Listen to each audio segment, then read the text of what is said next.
And we are live. Hi, everyone.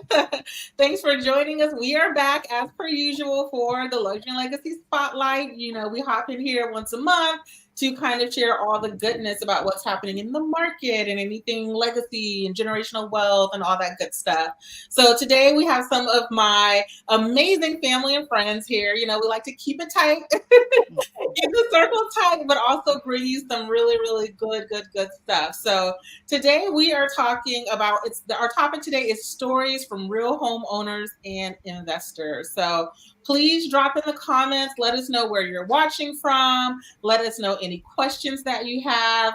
Let us know if you're watching live or if this is a replay. Just kind of hashtag replay for us. And any tweetables. Well, I guess it's not called Twitter anymore, but anything that's a shareable that we can put on social. Right. Awesome. So let's start off with welcome and introduction. So again, I'm your hostess, Michelle Morton. Founder and expansion partner with Luxury and Legacy and DMV Forever Homes Property Management. As you can see, all things real estate, right? Awesome. So we'll just go in the round of how I am seeing everyone on my screen. So we will start with Ms. Vanessa Heatley. Of course. Hello, everyone. As you probably can tell, as I've been introduced, I'm the aunt to Michelle, and you'll find out later to Linnea as well. I could tell you some stories about these ladies, but I won't, considering the audience. But we're talking real estate. So I am an investor. I've been in the investment space for a long time, before Michelle and they were born. No, I'm sorry. It's been a while. You're right. They were little girls, but it's been a while. Enjoyed immensely. Had a period of time where I fell out of love with it, to be honest. But by grace, my niece got me back in love with it.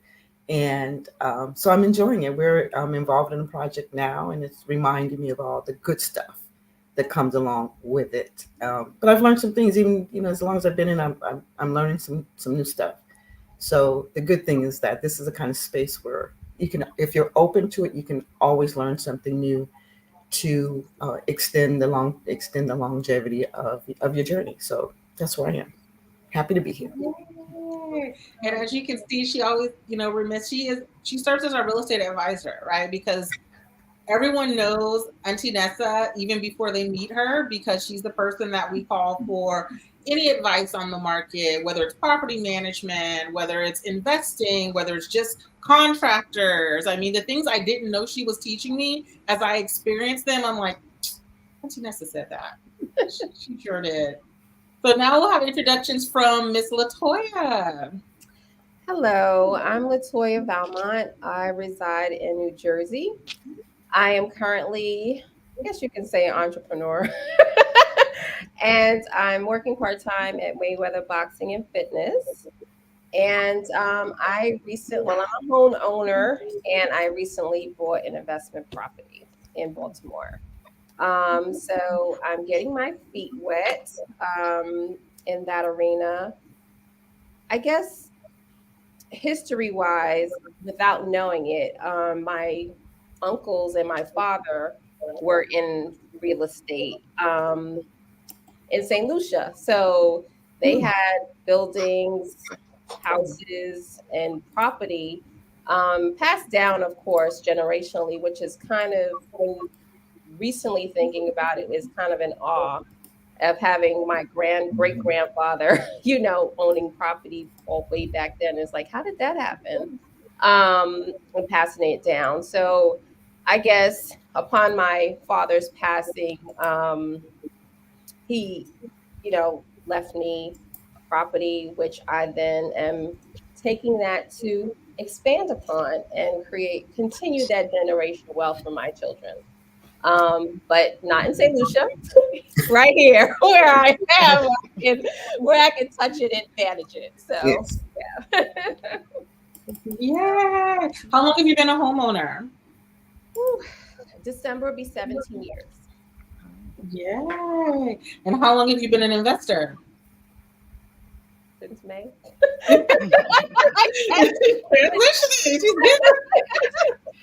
Yay. See, we're bringing you all kinds of things. And then we have my big sister, Linnea Heatley. And of course, I put data analyst on there because I know her journey of getting to this point in her career, which is amazing. And I want people to know that no matter what walk of life you're in, whether you're a full-time investor, whether you're an entrepreneur or have a full-time job, like this is all possible for you. So, Nay, please I did kind of did it, but Yeah, you kind of did, but no, no worries. I am Linnea Heatley. So whenever they say Nay, that's kind of who they're referring to as me. I'm coming to you from sunny California. As Michelle mentioned, I am a data analyst. I've been a data analyst for nearly 10 years now. It does not feel like that long, but it has been. So a little bit, and I know we'll probably go into this a little bit more during this discussion, but although I come from a family of homeowners, it was something that I never thought was possible for myself. I'm a mother of three children, and it's the bills always come first, right? The food, the lights, all of those things was always a priority. So it was a conversation Michelle and I had a few months ago. But we're coming from a place of survival, right? And when you're in a place of survival, you can't even think about investing and owning and things like that. And so I went and I spent time without any kids. I went and spent time with my Aunt Vanessa and my grandmother. And I will tell you guys that week for me was life changing, right? I remember kind of like complaining to my aunt about what my money was that was coming in and what it was going out. And she looked at me and she says, "Baby, you can't survive like that." And so she kind of sat down and she walked me through a plan of how I could start to kind of reverse my financial situation. And that was in April. The following year in July, I was purchasing a home. So I always have to give it up and just really point back to the jewels that her and my grandmother dropped on me during that week really changed my financial prospects. So that's a little bit of my story, and hopefully I'll get to go into it a little bit more during the call today. yay! Thank Yes. you for sharing. I love hearing that story. Me Yes. too. All right, Because everyone. You know why we're here. Were you gonna say it, Auntie? I was just going to say, just put it, out there for those who are listening. It starts with the heart for it. You can talk about what you want to do. You can talk about what you want to do, but it's that execution piece that's really important in executing with the purpose in mind. Mhm. And that's what Linnea brought to the table. She had the ear to hear, she had the spirit to do, but she also had the gumption to just put one foot in front of the other and just see it through. And here we are. So Yeah. Yay. And that's who she is Sorry. across the board. yeah. Just doing it. Awesome. You guys know why we're here, right? We always talk legacy, generational wealth. I'm sure you're tired of hearing us talk about it. So we'll just really quickly, and it's no round table who anyone can hop in, but what do you think? What is legacy and generational wealth, and why is it important? Anyone? Well, I think it's important just to give a foundation. I think for Black Americans across the board, I think we are at a disadvantage when it comes to, well, when I say society, wise, that we don't tend to be the ones that are investing. So, and usually when our parents unfortunately go along, we are ending up paying, instead of and becoming a, not not a debt, but it's becoming a burden on your next generation, as opposed to giving them a leg up, kind of thing. So I think it's quite important, having two boys, well, two men, 32 and 27. Mhm. I think about that quite a bit, and what their next is going to look like. So, and once they have children, my grandchildren, and so etc., I would just want to put them in a good standing place when I'm not here. You know. I love it. I love it. Most of you guys who've heard us speak before know that I always reference Delana. She's our trademark attorney, and one of the things that she said, she's a estate planning attorney. One of the things she said during one of our sessions that has always stuck. It has kind of become my go-to definition for legacy. It's literally giving the next generation a leg up, right? A lot of times we think about generational wealth or legacy, and we think about these big idealistic thoughts. I'm gonna change the world for 10 generations to come. Well, we are because of those who came before us, people we don't even know, and we'll be that for someone else. And it doesn't necessarily mean, for me personally, like one of our part of our mission statement for Luxury and Legacy is it's about building for the next generation, and that means our family, and also our community, right? Our community at large. So that's kind of what it means to me. I see you thinking, Nay, what were you going to say? No, I was thinking about that, and it's interesting. I remember listening to I'm trying to remember exactly who it was, but they were talking a lot about how, a few generations back, how African Americans never let the insurance policy lapse, right? No matter what, they always paid that, right? So that mindset, even though people didn't have a lot then, that mindset was ingrained in them by making sure that by paying that life insurance policy, that they were, leaving the kids something, right? And it's interesting that a couple of generations after that, how there was a big falling away of that, right? Like how that just it didn't exist anymore. And so I think about what we what we then started spending that money on, what we started spending our kids' legacies on, investments on, right? So rather than actually generating wealth, it was more important for a while there to look wealthy, right? Right, rather than actually pass that stuff on. And so I think, based on conversations I have with my kids now, one of them was asking me for some money, and I said, well, I'm spending your inheritance. So just, if I loan you this money, this is money I can't leave you later on. And Michelle and my aunt are laughing because they know which child I'm talking about. But but yeah, it's this idea of not focusing on the right now and kind of thinking about the future, and not just your future, but those that come after you, and those that come after them. What does that look like, right? And making the sacrifices now so that they are in a better position, and to Michelle's point, have a leg up. So yeah. But I would like to just add on to your point, as you said, like, where did it fall off? I think structurally the home changed, where it wasn't necessarily a family network anymore. It ended up being either single mom homes. And if that's a telling story right there, right? You're thinking about the immediate. You're thinking about keeping yes. the lights on, the food, paying that daycare, exactly. In the moment. And when you look at the budget, it's like, well, where am I getting, this life insurance money? And it ends up being a sacrifice in the moment, for thinking of the long term, of what if, so I could totally relate to and know at both ends, on where it fell off, and it kind of being a sacrifice if you're living paycheck to paycheck, to actually have it and make sure that you do have something, No, right. Exactly.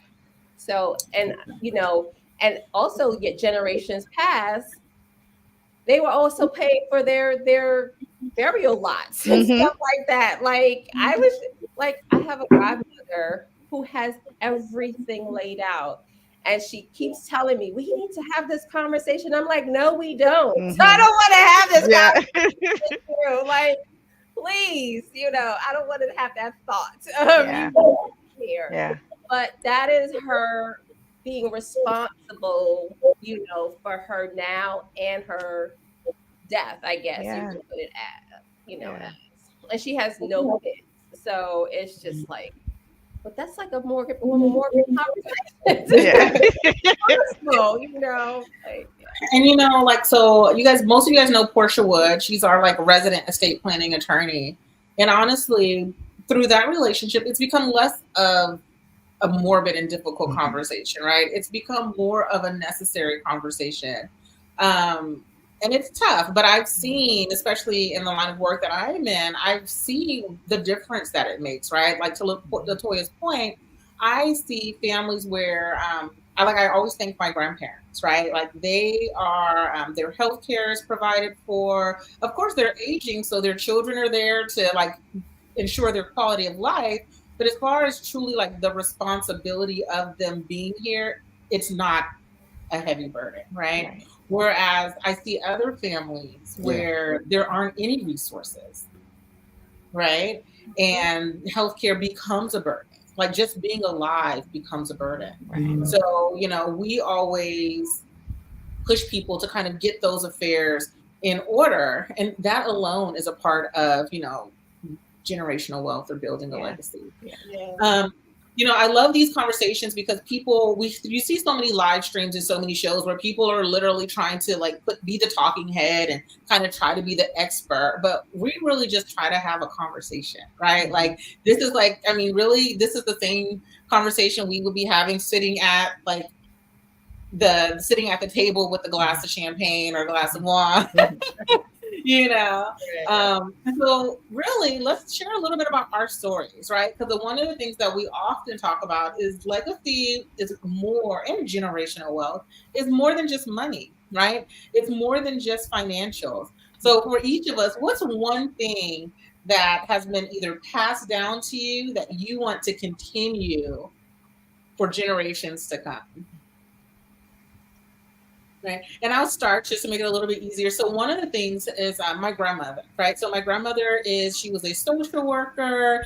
At one point, she was running 3 group homes that served like boys that were challenged. And she's always been about children. That's her legacy, right? Children. Making sure children are taken care of. And it probably comes from her history and her background, right? And so one of the things that she has a dream, and her dream is to build a house that houses 100 children that don't have homes, right?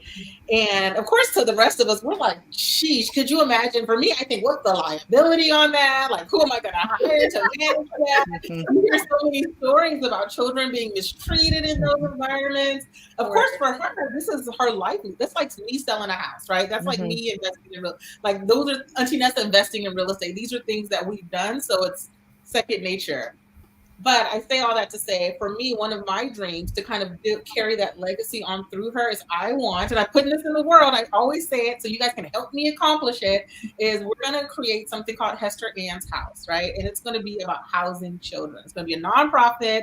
And that legacy of children and giving them an opportunity is something that I carry through her. And it doesn't have to be that big. It could be a recipe. It could be a story. It could be a photo. What's something that you want to share? Well, I think for me, I think it falls in line with that and just my background. So I basically was in I guess it's foster care, it's a system in my teens. I was pregnant with my oldest at 15. I had him at 16. So I literally was in a mother baby residence. And then once I had him, I was in a maternity shelter and then a mother baby residence. So I was in there and for like 2.5 years, since I guess until I was like 18, I aged out. Now, thankfully, back then they still had services like that. Not many exist now. But here we are in 2023. My youngest son, he has been going through the journey with mental illness. So I have, in the past, I guess, 4 years, have just gone through this journey with him on just stabilization, him just also transitioning as a young man. And for me, I think I had this conversation with you, Michelle, and just starting a transitional home for our young Black men that are suffering with mental illness. Just because there's just a shortage of programs and just resources, housing, or just even getting them ready for being on their own. So that just brings me back from my experience in being in the system and how that helped me and amplified me and gotten me through that stage. So it's something of that sort, but more like 18 to mid 20s, where it's not your traditional young man that goes off to college and all of a sudden is diagnosed with whatever mental illness and it's kind of lost, you know? So I love that. We are a product of like our lived experiences. You know, our legacy is more than just like the money that we leave behind. It's the values, right? So you have values based on those experiences. yeah. What were you gonna say, Name? No, I was just saying that was beautiful. Both of those. I don't. I'm gonna go last. I'm gonna let Antinessa go, and then I'm still. Well, listening to the two of you, I'm like Linnea. I can appreciate everything that's been said, and it is because it's a personal declaration. It means a lot more. So, Michelle, I'm so sorry if you would repeat the question.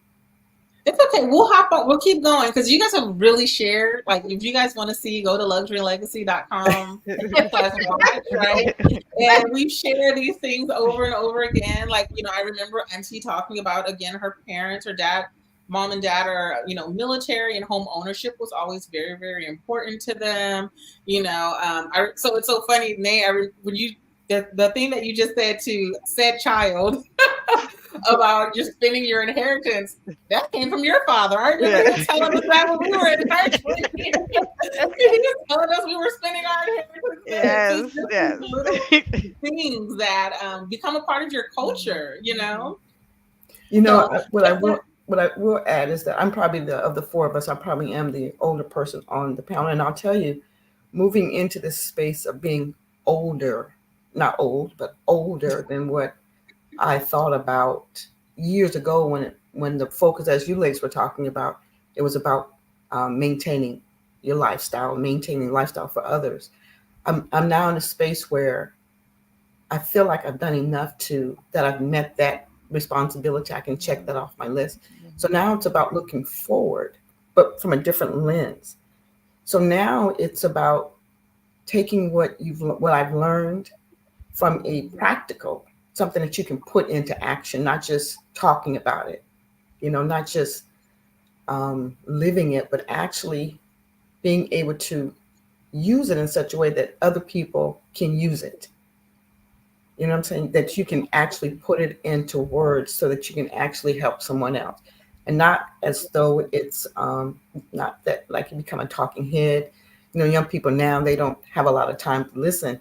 So it's about designing the message in such a way where if you only have a few minutes, that you can actually express a point or a thought in such a way that another person will get it.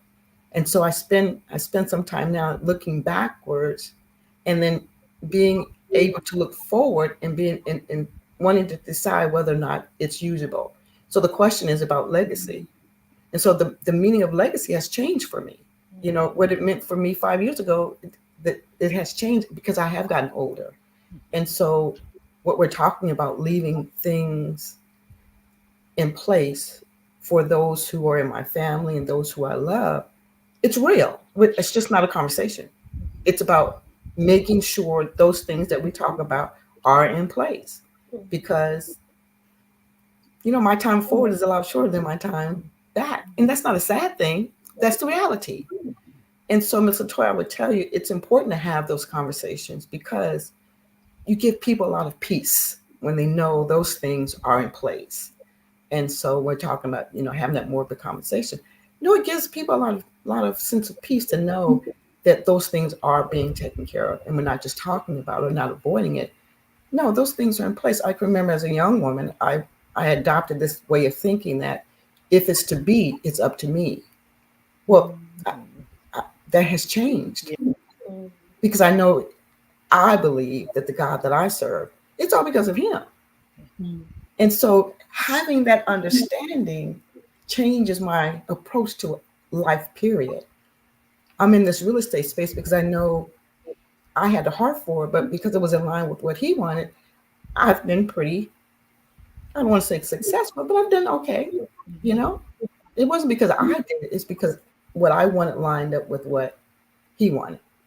And so I look at the future in terms of legacy from that lens. I can go. Yay, I love it. I love it. All right, guys. So let's dive into, one of the topics that has us here, the power of real estate, right? Everyone here is involved in real estate in some way, shape, or form. So we're gonna do kind of like not like kind of like speed dating, right? So like I have a couple of questions and we're gonna keep them to like 1 to 3 minute responses, right? Like a speed dating kind of thing. Because I want to hear from everyone. Okay. So first, the power of real estate. How has real estate impacted or changed your life? And we're going to start with Nene. Yeah, no, it's been education for me, right? Not just education about just kind of my own financial, but I'm looking at everything and how it affects my investment, right? What they're building in the neighborhood, what's leaving the neighborhood, what kind of people are moving in. So it's been very educational for me because it's made me aware of, the things that are happening around me that potentially affect my investment. Yes. And as well, um, it's made me more, in a passive way, more involved, right? It's making sure that, you know, you are keeping everything up to code, so that, or up to par, so that, you protect your investment. So real estate for me has been a lot about education, and just Michelle will tell you, and I'm going to end here, I'm constantly paying attention to what the houses in my neighborhood are selling for, how long they're sitting on the market. Like I'm constantly like, well, yeah, no, and she'll we kind of joke about that in the conversation, but it's just made me a lot more aware of the things that are kind of going on around me. Oh, I love that. I love, love, love that. We'll get into, we are the nosy neighbors. Yes. Yeah. All right,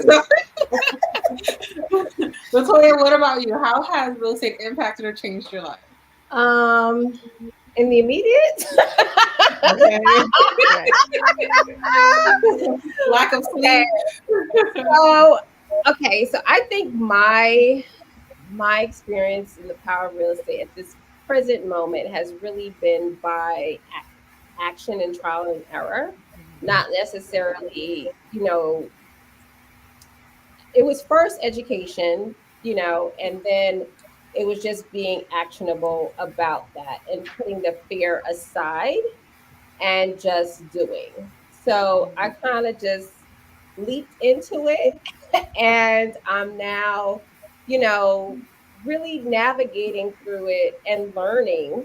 It I think you can't be in real estate without learning, whether it's intentionally or passively. Like you're going to learn contractors, what not to do, buying power, like just everything. And I think mine is not as a traditional buying because bought as a an investor, the investor model with my property. But it kind of it's like my first one is my labor of love. This is literally, and I feel like it's just setting me up for success on Mhm. what's to come.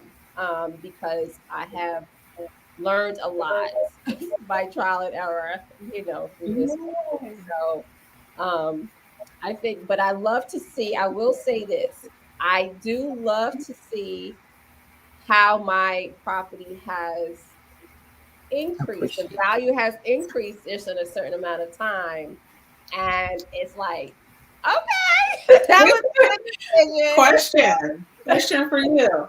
What do you think? What's the element? What's the variable that has caused your property to increase in a shorter period of time? Well, mine particularly, one, I think it is the actual neighborhood. Like I just recently saw that they were doing Location, um location, location. the federal, do you want me to say it? You want me to say the whole Yeah, thing? you're Oh, good. it's in Federal Hill, Baltimore. So but they just built like loft of condos and they're in the process of building another one. And then it's in walking distance to kind of like nightlife ish or just eateries. And so I think it's just a prime area and it's still growing, even though it's a condensed neighborhood, it's still evolving. Yeah. Yay! Location people.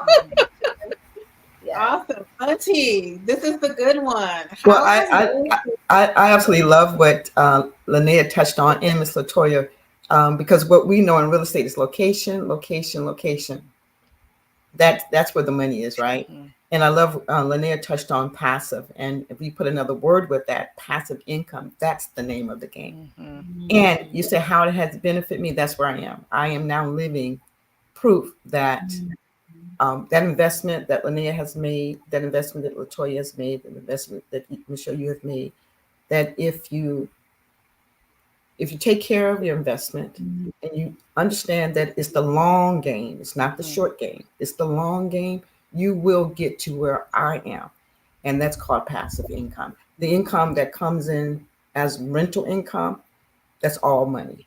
That's all money that goes into my pocket. That's all money that goes into my account because there's no mortgage on the property. The property is taken care of. Everything that the property needs is provided for, and so you have good tenants in your units who care about your property. Certainly won't care about as much as you do, but they will take care of it. And as long as you take care of them, they will take care of your investment, and you will get to a place where that sacrifice that you're making now, you'll see the return on it. Passive income. Love it. Love So it. a couple things. It's a sacrifice. It is a sacrifice.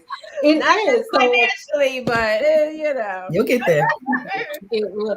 So I had a conversation with Auntie yesterday, right? Because again, that's whenever I need to get it together. That's who I talked to, and she happened to call when I was having like I was firing a contractor, right? And she could hear it in my voice. But this is what Auntie said. So she said a couple things. So right now she just talked about location. Auntie's always said she is a zip code investor, right? Yes. That's how I was able to help Latoya identify Federal Hill, because we have identified in Baltimore where we advise our clients, and where we advise our clients to spend money is where we would spend money. Right. So, and Auntie was like, zip code. Dwight was the one who, when we first started looking for properties in Baltimore, your girl was like, I want to buy the block. Everywhere. Like $10,000, $20,000, 70. I just Dwight was like, absolutely not. Born and raised in Baltimore, he was like, let's look at these locations. These are where properties appreciate. This is where we can guarantee the rent. We started having that talk. Auntie was like, let's narrow it down to some zip codes. And that's what we did, right? So, and then back to her passive income comment, right? So this is the conversation Auntie and I had yesterday. Did you guys see the amazing soft, sweet Auntie, right? But she hasn't been a savvy business real estate investor for a long time because she's soft, right? So what she kind of said was, it's unfortunate because a lot of new investors watch a lot of HGTV, and they get this idea that real estate is quick, get rich quick, right? It's like, let me go make some money, right? Well, in reality, and what she said was, y'all need to put your big girl panties on. Right? And recognize that you're going to take a couple licks, you're going to fall down, lick your wounds, and keep on going. Keep on going. Before you keep on going, lick your wounds, decide if you still want in this business, and then keep on going. Yeah. You know what I said? Yes, ma'am. I love it. So let's talk a little bit about the state of this real estate market, right? So, and it's all from our different perspectives. Like there is no such thing. There are very few people who are experts in the real estate market, because again, like another auntie-ism that I always use, it's a market. It's like the stock market, right? It's like talking to a client earlier, I said it's like the ocean. It's always moving, right? Ebb and flow. Always. So right now we're seeing, the big bad interest rates. Right? Everyone's freaking out about interest rates. Low inventory, depending on which market you're in. What does that mean? That there's not a lot of homes to sell. Why? Because if you're smart, like Nene and probably Latoya, when she got in her primary, you have a 2, 3, 4, 5% interest rate. And if they're 8 right now, you're not selling. It's not selling. Right? So if you're not selling, then there's lower inventory, right? Mm-hmm. So what are you guys seeing out in the real estate market, or what are your thoughts on the current real estate market? So a couple of thoughts. So one, I have a sister who is just recently found a rental home, and all during when the interest rates were low, she could not find a place to rent, right? And she actually had a couple of, scammy kind of things, situations kind of take place. But now, waiting out that waiting out that frenzy, she's now found a place that she's gonna rent, and it's a great place in a great neighborhood, really nice place.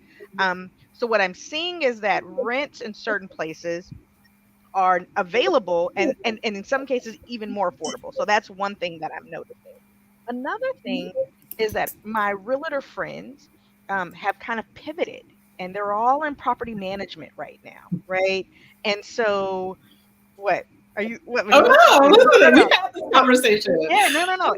And so I have these conversations with them, kind of just about where they are in their business, because this is their bread and butter. And so, um, those are some of the things that I'm noticing, right? That renters are finding things that they couldn't find on the market maybe a year or two ago, and my people who are in the business is leaning more over to the property management side. So that's just some of the things that I've been kind of paying attention to. And that's because you're so wise, Nay. Well, you made an excellent point. With this interest rate, I'm never going to sell this house. So I need to know what that rental stuff looks like, right? Like, this is going to eventually, hopefully, become my investment property as my family and I outgrow this space. Um, my auntie's brother keeps trying to recruit me to Texas, right? So who knows where I'll end up, right? But yeah, that's a thought. Awesome. And so to add to that, so all my realtor friends, don't kill me for saying this, but the truth is, in some markets right now, for the first time in a very long time, it is cheaper to rent than it is to own. And that depends on your market, on your financial circumstances. That's the reality. Now, there are still some benefits to owning, right? We all know what those benefits are, but real estate, if you have a true professional team working on your behalf, it's not about selling you a property or selling your property. It's about helping you with your strategy, either finding a home because you're relocating, you need a bigger space, you need to retire and downsize, or investing, right? It's about meeting a strategy that makes sense and someone who's going to be honest with you. To your point, what you're sensing, Nate, it's accurate. Rents right now are cheaper in some markets than a mortgage, right? And then I love what you said about pivoting. So I remember when the height of the COVID market, and Auntie Nessa, I asked everybody, right? But of course, I always ask Auntie specifically. And I said, so what's going to happen? Like, what should we do? Like, what's your intel telling you based on your experience? She said, those who are going to make it in this market, whether it's on the professional side, whether it's an investor, whether it's a homeowner, are those people who know how to pivot. Period. Awesome. Okay, we're going to dive in. Lessons learned and testimonials. So in your time in this space, and this is the big one, so we're going to probably wrap up here, right? So what has been your biggest lesson and or testimonial since being in the real estate space? We're going to start with you, Latoya. Oh, gosh. Okay. So some advice is, as far as dealing with contractors, unless it's a major gut or construction work, I would suggest going subcontracting, meaning if you're doing plumbing, hire a plumber. You're doing electrical work, hire an electrician. You're painting, hire a painter. Do not, group a whole project, especially if it's just kind of upgradey, because I think it just gets a little messy. And you can kind of manage the budget a little better if you just break it down instead of as a whole. And you can also project manage it better. You can check it off the list. So um, and I say that because that has been a great learning lesson for me in hiring someone to do multiple projects, just thinking like, oh, I could just get one person and just complete it, but absolutely not, because nothing gets completed. They're working on everything at one time. And then when you look at a project in a month or month and a half to 2 months, and there's not one area of what you have asked them to do not complete, that is a problem. So, and also it also manages payout to the contractor. I would suggest one, if you can pay by credit card, preferably Amex, because you can always refute if they do not finish the job. Do not pay by cash or Cash App or any of the sort, because you just want to have a real record of, if it had to go legality purposes, that you paid for X. And what else would I say? And do not pay more than what they have completed. Period. Like I think a lot of times Peter to pay Paul, we're working on multiple projects, and they're really funding other projects with payments. So sometimes that's why your project is not moving, because they have not paid their other subcontractors on other projects that they worked on. So, and if that gets a little uncomfortable where they're constantly asking for money, then that's a telling tale before the work is even done. So, the nightmare of contractors. I'm sure anyone who has worked with a contractor, whether it is a major rehab, whether it is, hey, it's like you said, smaller projects, whether it's your own project. I remember when we first started working on Fleet Street, one of the projects that we have going on now, and Auntie had this hard shell when it came to us talking about contractors, right? And you guys know me for the most part. I'm just like, boopsie boopsie boop, like I love everyone. Da, da, da, da. Okay, I'm a whole new woman when it comes to contractors. Yeah. And what I will say is, for example, Ryan, RNG, I love Ryan. I will continue to give her kudos because she has giving me new life, right? She's confirmed for me that my expectations of how a contractor should behave or how a contractor should deliver service, it's real, right? Before, let's be clear, she's also a woman. Okay. She's always we have a different, sorry, I don't know who's on the line, but we have a different baking process. Okay, so yes, she is a woman. You hear the she. But what I will say is, I want to hear from Auntie, right? Because this is what I will say before I hand the mic to Auntie, guys, is that contractors, working with contractors, it's an art form. Right? Like setting expectations, managing, I like what LaToya said about your payouts, making sure you have an actual contract in place, hiring specialists. I do love that. Auntie, what would be if you had like 1 to 3 things you would give us about working with contractors? It's about relationships to me. I think that covers a gamut of things. I think it comes down to trust. It comes down to respect. And all of that falls under, to me, relationships. We're talking about tenants. You put a tenant in your unit and you expect them to take care of your investment. But if you're not taking care of your investment, you're setting this example of they see you or never see you, or when there's something that needs to be fixed, it takes a year or however long it takes. That sends a message. And so you're establishing a relationship with your tenant. You're establishing a relationship with people we call contractors. They're just human beings like everyone else who claim to have this expertise. What I would say is become a contractor yourself, maybe not the person doing the work, but get a good working knowledge of things that need to be done. So when you're having these conversations with people who are the experts, they cannot just snowball you. They just can't say something, out of the blue that leads you to believe that they know what they're saying. No, have a reasonable baseline of knowledge as to what needs to be done. I know when I first got started, my brothers and I, we did 99% of the work. And when it came time to, like to Troy's point, when it came time to lay the floor, it came time to, do those heavy lifting, tasks, then yeah, we hired someone. But I promise you, I was on site. I wasn't calling them on the phone and say, well, have you done this? Did you get this finished? We didn't have the money conversation more than one time. And that was 2 times. I'm sorry, 2 times. At the beginning, and at the end. And it was not uncomfortable because you made everything very clear up front. And through your conversation, it comes off very clear who you are. They contractors want to deal with someone who are going to pay them when it's time to get paid. I would. I And the think other thing is contractors appreciate you respect their talent. So don't undervalue their talent by constantly treating them as though they don't know what they're doing. But you don't know that until you establish that relationship.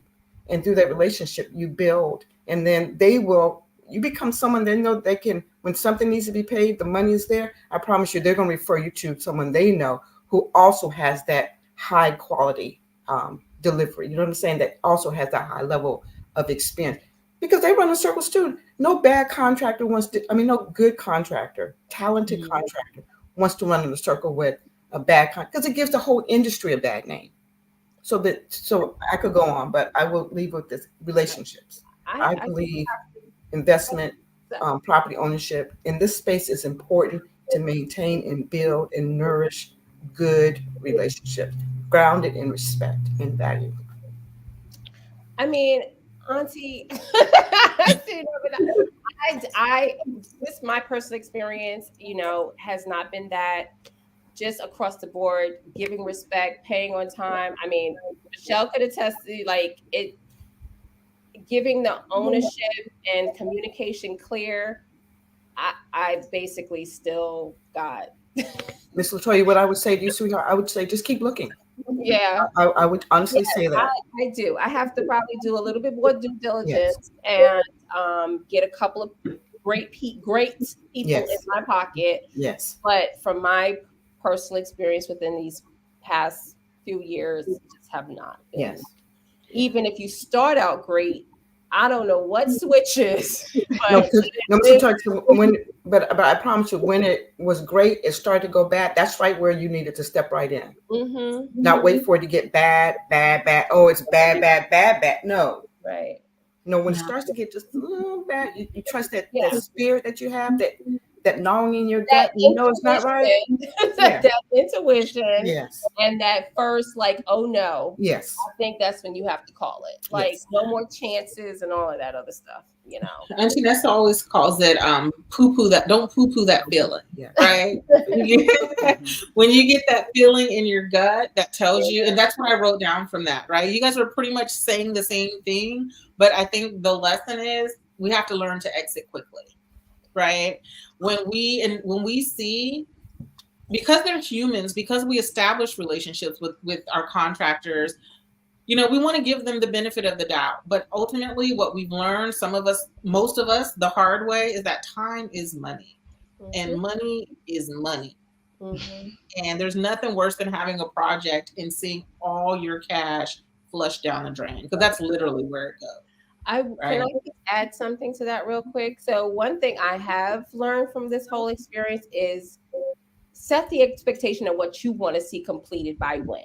Like, so if you're working in my kitchen, by week 2, I want to see this kitchen complete, kind of like just set like realistic deadlines on completion of stuff, not just like, oh, you have 2 months to finish everything. Like, I think it needs to be incremental where you are able to actually see the progress on the project and not just take their word that it's happening.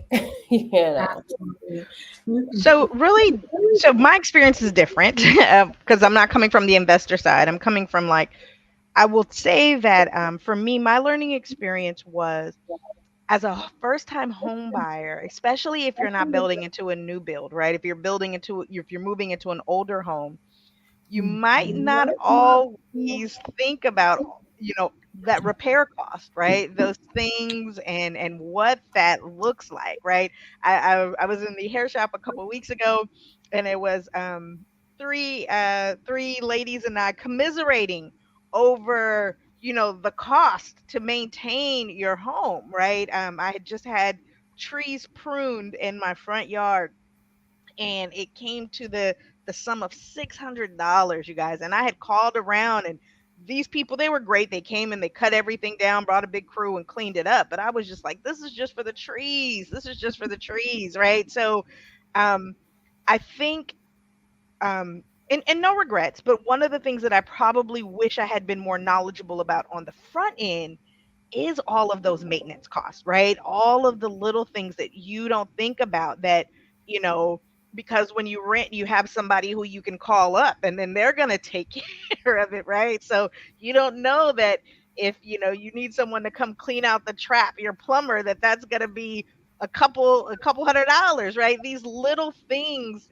cost a lot of money. So those were my huge lessons that I learned as a homeowner of a home that was older. My house was built in the early 80s, right? So a lot of things are just now starting to kind of break down, larger things, and yeah, so it's been interesting. And I will kind of echo both of your points about relationships, right? And so I've gotten burnt a couple of times. People come in and they see me and they hike up the price, right? Which is a little bit different.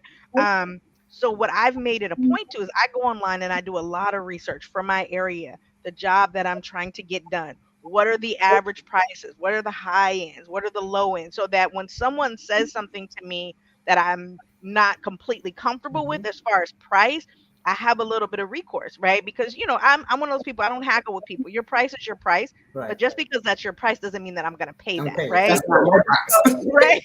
So that has been that's been a huge I think lesson learned for me in my journey. Yeah, I love that. So first of all, it's funny because she's like, it's an old house. It's 1980. That's such a West Coast thing. Dude, on the East Coast, it's like, that house was built in 1900. Which I think mine is. Exactly. But I love that. I love that, especially now because people are purchasing older homes, right?